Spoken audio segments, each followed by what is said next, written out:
Hello বন্ধুরা, দেখেন Dinajpur hawkers market রাতের বেলা। দুই পাশেই লোকজনের কেনাকাটার ভিড় লেগে গেছে। দেখেন মেয়ে মানুষেরা কিনছে।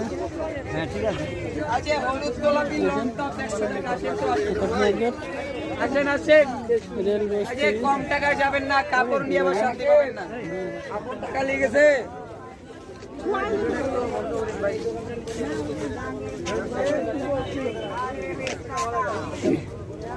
বস্তি হকার্স মার্কেট।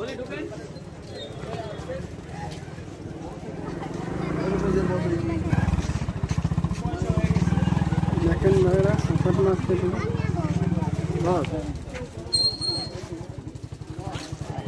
বিশাল এরিয়া জুড়ে মার্কেটটা।